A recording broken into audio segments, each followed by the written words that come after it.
Hello students, good morning. तो आज हम न्यायपालिका के बारे में पढ़ेंगे। सरकार भाग 8 है में न्यायपालिका। और न्यायपालिका में जो कल हमने सर्वोच्च न्यायालय का गठन देखा था, अब गठन के बाद है आज हमारा प्रकरण है सर्वोच्च न्यायालय का क्षेत्र अधिकार एवं शक्तियाँ। तो सर्वोच्च न्यायालय को संविधान द्वारा अनेकों शक्तियाँ प्रदान की गई हैं। व्यापक स्तर पर ये क्षेत्राधिकार दिए गए हैं। तो इन क्षेत्राधिकारों को हम 7 भागों में विभाजित करेंगे। 7 इनके बिंदु बनेंगे। इसमें पहला बिंदु है प्रारंभिक क्षेत्राधिकार। शक्ति नंबर 1 है सर्वोच्च न्यायालय की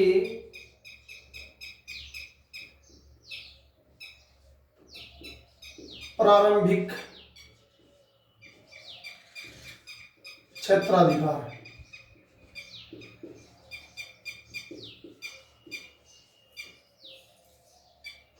प्रारंभिक क्षेत्राधिकार जो है भारतीय सर्वोच्च न्यायालय का प्रारंभिक क्षेत्राधिकार जो बिंदु है उसको हम 2 भागों में बांटते हैं। कै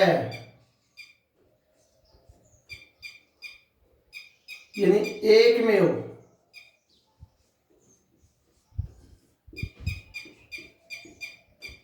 प्रारंभिक क्षेत्राधिकार।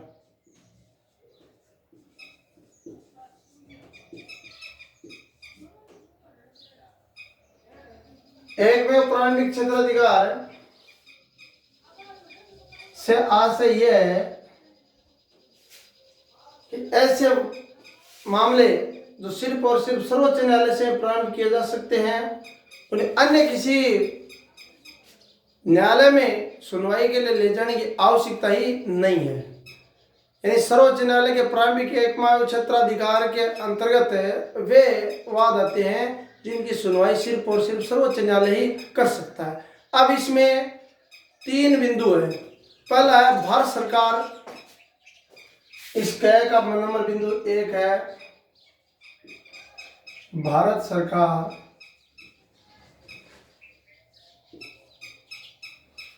वह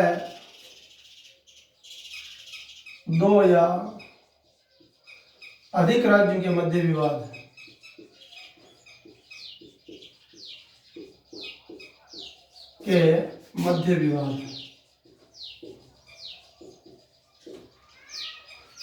नंबर 2 बिंदु पर आता है भारतीय संघ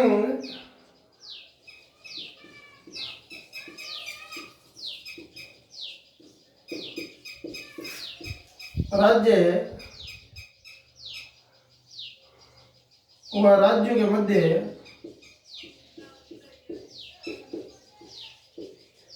विवाद।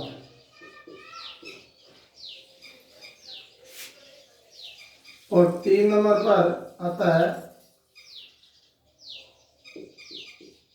2 या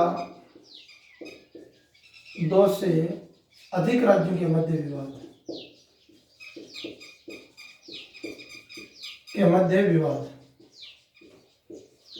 समझना यहाँ पर यह है कि जब भारत सरकार का किसी राज्य या अधिक राज्यों के साथ मध्य विवाद है तो इस विवाद की सुनवाई करने का अधिकार है सर्वोच्च न्यायालय का। और फिर भारतीय जो संघ है उसका किसी राज्य या अन्य राज्यों के साथ क्या हो गया हो, विवाद हो गया हो, या फिर 2 या 2 से अधिक राज्यों के मध्य क्या हो गया हो, विवाद हो गया। उदाहरण के लिए जैसे पंजाब और राजस्थान के मध्य पानी का विवाद था, तो उसकी सुनवाई कौन करेगा? न तो पंजाब का हाईकोर्ट करेगा, उच्च न्यायालय करेगा, न राजस्थान का उच्च न्यायालय करेगा। कौन सा न्यायालय करेगा? सर्वोच्च न्यायालय करेगा, क्योंकि ये 2 राज्यों के या 2 से अधिक राज्यों के मध्य क्या है, विवाद है। अब इसका ख बिंदु यानी प्रारंभिक क्षेत्राधिकार का ख बिंदु है समवर्ती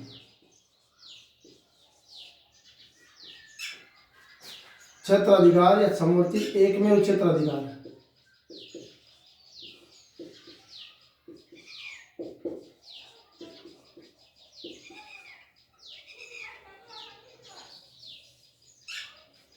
समवर्ती एकमेव क्षेत्राधिकार में भारतीय सर्वोच्च न्यायालय और राज्यों के उच्च न्यायालयों को समान रूप से यह अधिकार दिया गया है कि नागरिकों के मूल अधिकारों की रक्षा के लिए नागरिक चाहे सर्वोच्च न्यायालय में अपील करें या राज्य के उच्च न्यायालय में करें। तो यह समवर्ती क्षेत्राधिकार किन किन को बराबर प्राप्त है? एक तो हो गया उच्च न्यायालय, उच्च न्यायालय, एक हो गया उच्चतम। सर्वोच्च को किस नाम से भी जान सकते हैं हम? उच्चतम।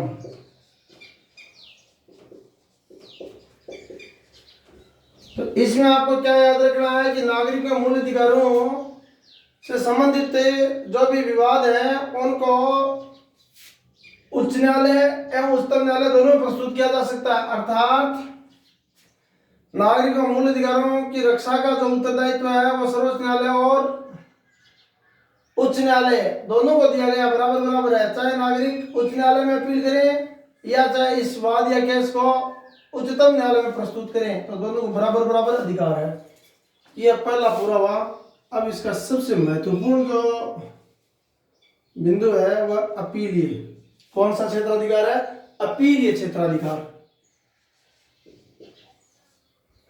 अपीलीय क्षेत्राधिकार में कौन कौन से मामले हैं? 4 मामले हैं भाई। अपीलीय क्षेत्राधिकार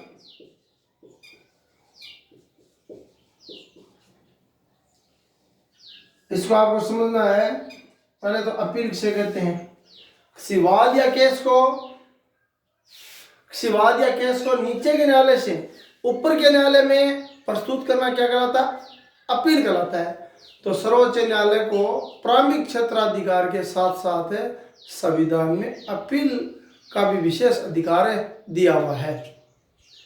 यह भारत का अंतिम अपीलीय न्यायालय है। उसे समस्त राज्यों के उच्च न्यायालयों के विरुद्ध अपील सुनने का क्या है? अधिकार है। तो अंतिम अपीलीय न्यायालय किसे कहोगे आप? सर्वोच्च न्यायालय। तो ये कैसा न्यायालय है? अंतिम अपीलीय न्यायालय है।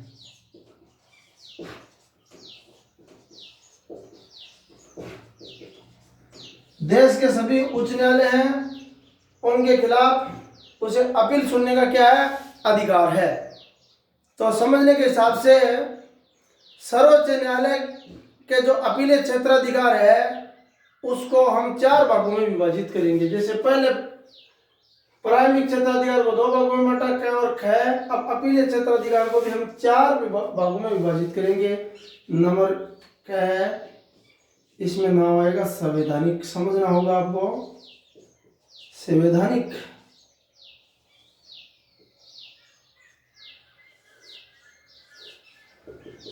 अपीलीय क्षेत्राधिकार का पहला ही बिंदु क्या है? संवैधानिक है। तो उच्च न्यायालय यह प्रमाणित करे। उच्च न्यायालय कहाँ होता है? राज्य में। उच्च न्यायालय यह प्रमाणित करे कि वाद या मुकदमा, जो भी वाद है या जो मुकदमा एक ही बात है, यानी उच्च न्यायालय यह प्रमाणित करे कि मुकदमा कानून के सारभूत मामलों से संबंधित है जिसमें संविधान की व्याख्या की जरूरत है। तो ऐसे मामलों की सुनवाई कौन सा न्यायालय करेगा? ऐसे मामलों की अपील कहाँ की जाएगी? सर्वोच्च न्यायालय में। अपीलीय क्षेत्राधिकार का पहला बिंदु क्या है? संवैधानिक। और संवैधानिक में कौन ये तय करेगा? उच्च न्यायालय। उच्च न्यायालय है वो ये प्रमाणित करे कि मुकदमा जो कानून के सारभूत मामलों से संबंधित है और इसमें संविधान की व्याख्या की जरूरत है, तो वो कहाँ इसको भेजेगा? यानी सर्वोच्च न्यायालय भेजेगा। अब आ जाता अपने इसका ख बिंदु, दीवानी।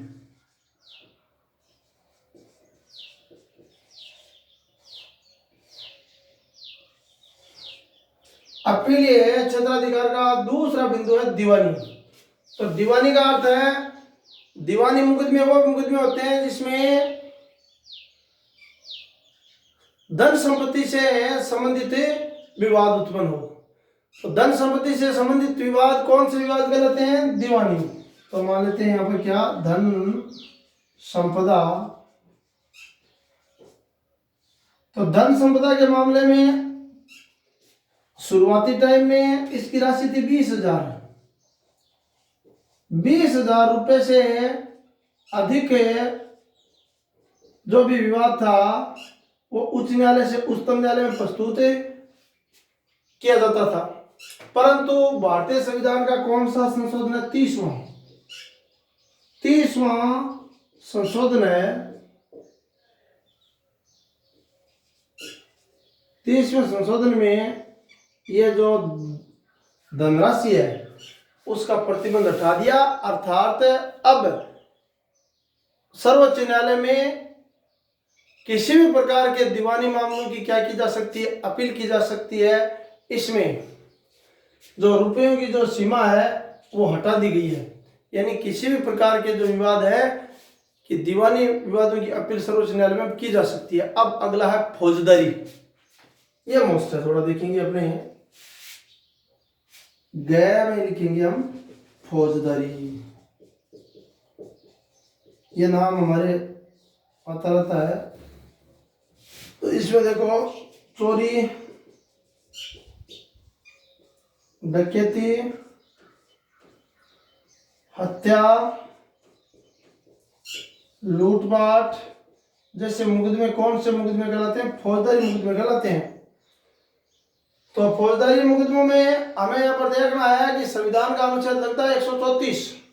संविधान के अनुच्छेद 134, यह अनुच्छेद कौन सा हो गया? 134।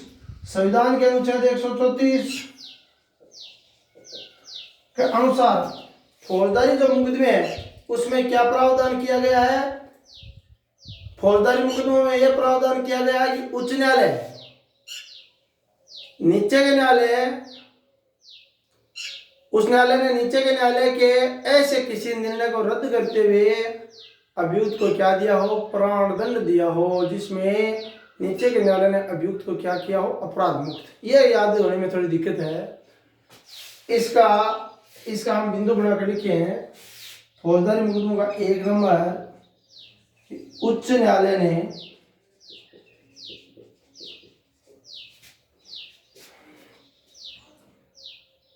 किसी अभियुक्त को प्राण दंड दिया हो, जबकि उसको नीचे के न्यायालय ने अपराध मुक्त किया था, मुक्त किया था। तो आपको समझना है कि हमारा सर्वोच्च न्यायालय है, उसकी जो संरचना और पिरामिड नुमा है। तो जैसे हमने अधीनस्थ न्यायालय में जिला न्यायालय पढ़ा है कि किसी व्यक्ति को जिला न्यायालय ने अपराध मुक्त किया हो और उसे उच्च न्यायालय ने क्या किया हो? अपने पास मुकदमे को लेकर उस अभियुक्त को क्या दिया हो? प्राण दंड। तो प्राण दंड प्राप्त व्यक्ति कहाँ अपील कर सकता है? सर्वोच्च न्यायालय में अपील कर सकता है। तो फौजदारी का पहला हमारा बिंदु उच्चतम न्यायालय का। फिर नंबर 2 है उच्च न्यायालय ने नीचे के न्यायालय में चल रहे किसी विवाद को अपने यहाँ लेकर अभियुक्त को मृत्युदंड दिया हो। तो 2 नंबर हो गया। उच्च न्यायालय ने नीचे के न्यायालय में चल रहे, नीचे के न्यायालय चल रहे किसी वाद को अपने पास लाकर अभियुक्त को प्राण दंड दिया हो। समझना है, जब नीचे के न्यायालय में सुनवाई पूरी नहीं हुई है उसके बावजूद भी उच्च न्यायालय उस मुकदमे को अपने पास लाता है और अभियुक्त को क्या दे देता है? प्राण दंड दे देता है। और नंबर 3 है बड़ा आसान, उच्च न्यायालय प्रमाणित कर दे कि मामला सर्वोच्च न्यायालय में सुनने के योग्य है। तो नंबर 3 हो जाएगा उच्च न्यायालय यह प्रमाणित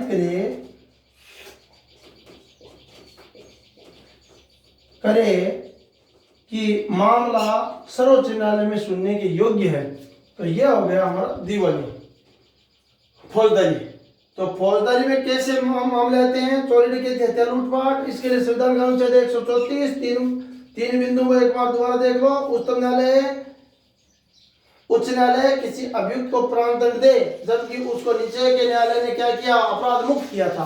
अपराध मुक्त करने के बावजूद भी उच्च न्यायालय उस अभियुक्त को क्या देते, प्राणदंड, तो वो कहाँ अपील कर सकता है, सर्वोच्च न्यायालय में अपील कर सकता है। तो हमारा अपील ये जो क्षेत्राधिकार जो इसका चल रहा है, उसमें हमने संवैधानिक के बाद में दीवानी, और दीवानी के बाद फौजदारी पढ़ा। और अब हम पढ़ते हैं इसका अपील क्षेत्राधिकार का चौथा बिंदु है। अपील क्षेत्राधिकार का चौथा बिंदु है, वैसे 2 नंबर शक्ति चल रही है उसकी, सबसे बड़ा यही है अपीलीय क्षेत्राधिकार। अपीलीय क्षेत्राधिकार का चौथा बिंदु जो हमारे चल रहा था वो क्या था, यानी ऐसे मसले, यानी जो उपयुक्त वर्णन में नहीं है, विशिष्ट,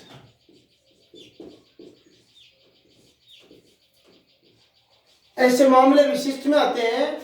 कुछ ऐसे मामले हो सकते हैं जो उपयुक्त श्रेणी में नहीं आते।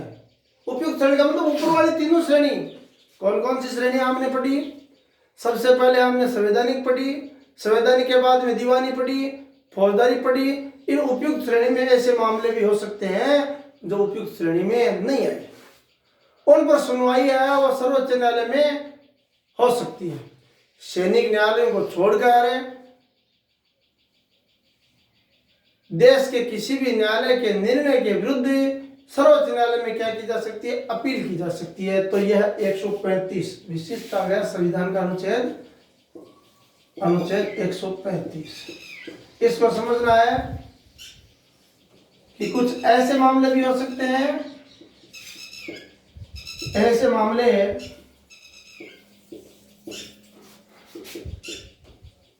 जो उपर्युक्त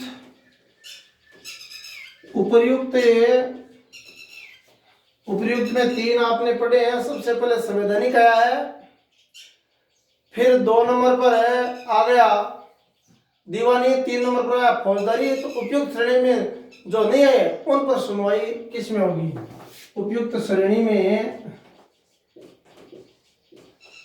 नहीं आए उन पर सुनवाई कौन करेगा, सर्वोच्च न्यायालय करेगा, न्यायालय करेगा। जैसा कि हमने अपील क्षेत्राधिकार को पढ़ते समय ये देखा कि सर्वोच्च न्यायालय देश के उच्च न्यायालयों के खिलाफ अपील सुन सकता है। यह अपील का क्या है, अंतिम न्यायालय है। देश में सिर्फ क्या है, सैनिक न्यायालयों को छोड़कर देश के किसी भी न्यायालय के निर्णय के विरुद्ध सर्वोच्च न्यायालय में अपील की जा सकती है अनुच्छेद 135 के तहत। तो यह हमारा अपील क्षेत्राधिकार का बिंदु नंबर 2 पूरा हुआ। बिंदु नंबर 2 में 4 छोटे बिंदु बने हैं, जिसमें पहला था संवैधानिक, दूसरा था दीवानी, तीसरा था फौजदारी और चौथा था विशिष्ट। अब है अपील के लिए विशेष आज्ञा देने का अधिकार, सेम ही है। अपील के लिए विशेष आज्ञा देने का अधिकार,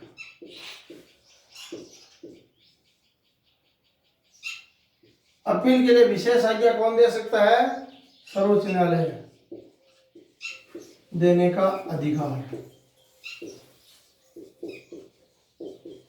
अब हमें यह भी समझना होगा कि अपील के लिए विशेष आज्ञा कौन दे सकता है। तो संविधान के अनुच्छेद यहाँ पर 136 लगेगा कि सर्वोच्च न्यायालय को स्वयं भी अधिकार प्राप्त है कि वह सैनिक न्यायालयों को छोड़कर भारत राज्य क्षेत्र के किसी भी न्यायालय या न्यायाधिकरण के निर्णय के विरुद्ध अपने यहाँ अपील की अनुमति दे सकता है। इसकी शक्ति पर कोई संवैधानिक प्रतिबंध नहीं है।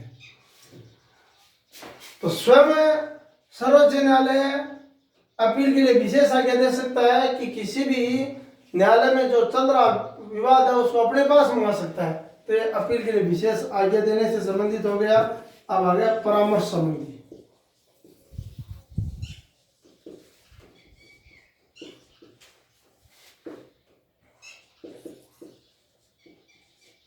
परामर्श संबंधी शक्ति या क्षेत्राधिकार। तो भारतीय सर्वोच्च न्यायालय जनहित के मामलों में किससे परामर्श ले सकता है? राष्ट्रपति से। राष्ट्रपति से क्या ले सकता है? परामर्श। और राष्ट्रपति को परामर्श दे भी सकता है। देखो दोनों बातें हैं, सर्वोच्च न्यायालय और राष्ट्रपति से परामर्श ले भी सकता है और परामर्श दे भी सकता है। राष्ट्रपति द्वारा दिए गए परामर्श को मानना न्यायालय की इच्छा पर निर्भर करता है। तो यहाँ पर भी अनुच्छेद 143 लगेगा।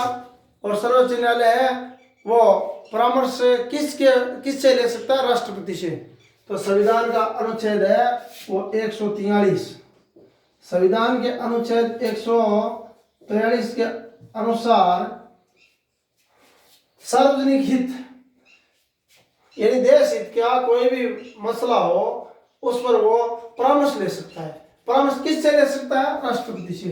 अब इसमें बात यह भी है कि राष्ट्रपति द्वारा दिया गया परामर्श है वो मानना सर्वोच्च न्यायालय के विवेक पर निर्भर करता है। तो ये परामर्श संबंधी क्षेत्राधिकार हो गया। और अगला जो हमारा बिंदु है अभिलेख न्यायालय। कौन सा? ये मोस्ट है, देखेंगे छोटा छोटा प्रश्न है, कई बड़ी परीक्षा में आया हुआ है। क्या नाम है? अभिलेख न्यायालय।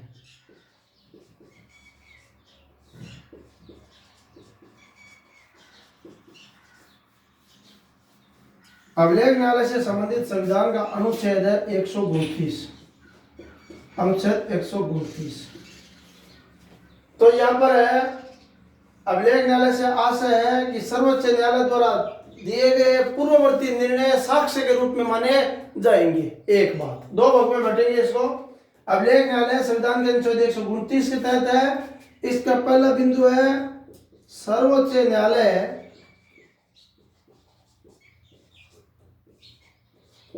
द्वारा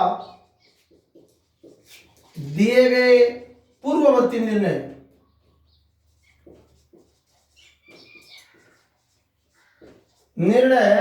वो क्या है? साक्ष्य के रूप में माने जाएंगे। साक्ष्य के रूप में माने जाएंगे।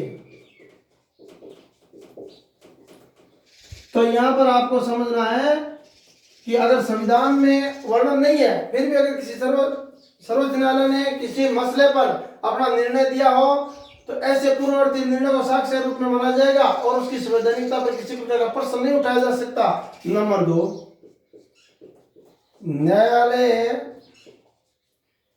की अवमानना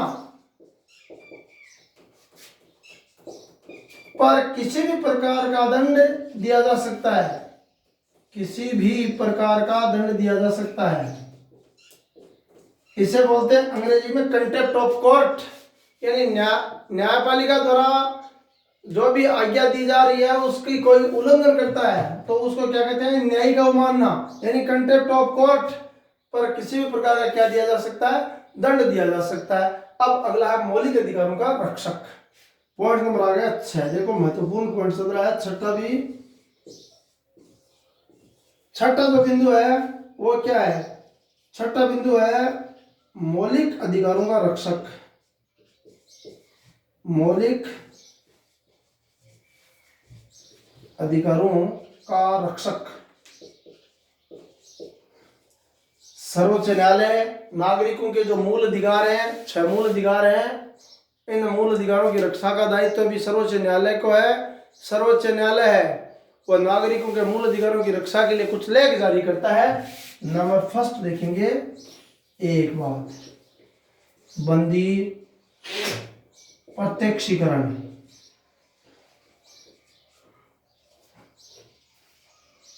देखो इनकी हम व्याख्या करेंगे तो टाइम ज्यादा लगेगा। बंदी प्रत्यक्षीकरण है में अकारण जिन व्यक्तियों को क्या बनाया जाता है? बंदी।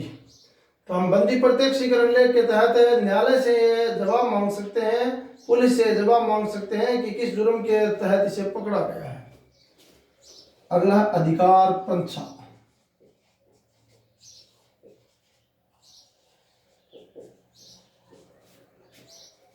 फिर प्रतिषेध।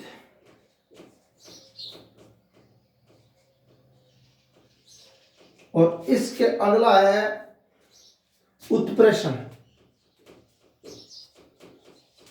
तो ये कुछ लेख जारी करता है। ये बढ़िया प्रश्न है कि मूल अधिकारों की रक्षा के लिए न्यायालय कौन कौन से लेख जारी करता है। तो नंबर फर्स्ट होगा बंदी प्रत्यक्षीकरण, अधिकार प्रंचा, प्रतिषेध, उत्प्रेषण लेख आदि उसके द्वारा जारी किए जाने वाले लेख हैं। और अब है अंतिम यानी सातवां बिंदु। और सातवां बिंदु जो है उसका क्या नाम है, यहां पर लिख देते हैं हम सातवां बिंदु। सातवां बिंदु देखो दो भागों में बटा है और आसान सा है। सातवें बिंदु में संविधान का रक्षक है। किसका रक्षक है? संविधान का रक्षक। सर्वोच्च न्यायालय की एक महत्वपूर्ण जिम्मेदारी है संविधान की रक्षा करना। संविधान की रक्षा के लिए वो एक नई प्रकार की प्रणाली को काम में लेता है। उसका नाम क्या है? न्यायिक पुनरावलोकन। संविधान का रक्षक और यहां पर क्या लिख दें? न्यायिक पुनरावलोकन।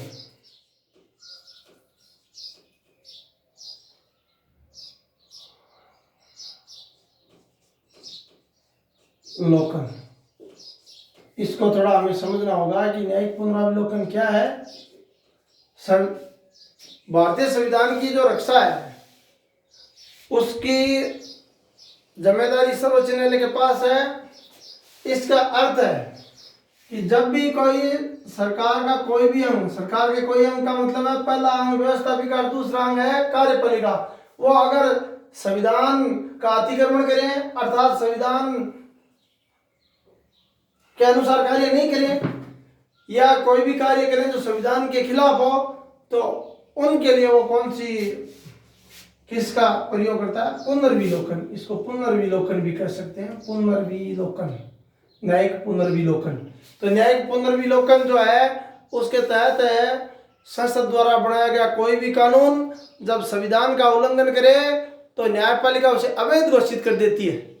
उसे क्या कह सकते हैं? न्यायिक पुनरावलोकन। अर्थात वह संविधान व्यवस्थापिका और कार्यपालिका द्वारा बनाए गए कोई भी कानूनों की संवैधानिकता की जांच करने का अधिकार है किसे? सर्वोच्च न्यायालय को। तो ये थे हमारे सर्वोच्च न्यायालय का क्षेत्राधिकार और इनका वर्णन है संविधान के अनुच्छेद 131। यहाँ आ जाएगा संविधान का अनुच्छेद 131, 132। दोबारा समझ लो, सर्वोच्च न्यायालय का महत्वपूर्ण कार्य संविधान की रक्षा करना। संविधान की रक्षा के लिए वह व्यवस्थापिका और कार्यपालिका द्वारा बनाए गए कानून की संवैधानिकता की जांच कर सकता है और व्यवस्थापिका और कार्यपालिका द्वारा बनाया गया कोई भी कानून जब वह संविधान का उल्लंघन करता है तो वो उसे क्या घोषित करता है? अवैध। अवैध घोषित का मतलब सुनिए, वो कानून नहीं बनेगा। वो कानून कब नहीं बनेगा? जब न्यायपालिका उसे रोक लेगी। कब रोकेगी न्यायपालिका? जब वो संविधान का उल्लंघन करता हो। तो ये देखो हमारा एक 7 नंबर का क्वेश्चन पूरा हुआ और 7 नंबर का एक जो क्वेश्चन था वो था सर्वोच्च न्यायालय का गठन। और गठन के बाद में आज हमने सर्वोच्च न्यायालय के क्षेत्राधिकार के बारे में पढ़ा। कितने बिंदु पढ़े? 7 बिंदु। धन्यवाद।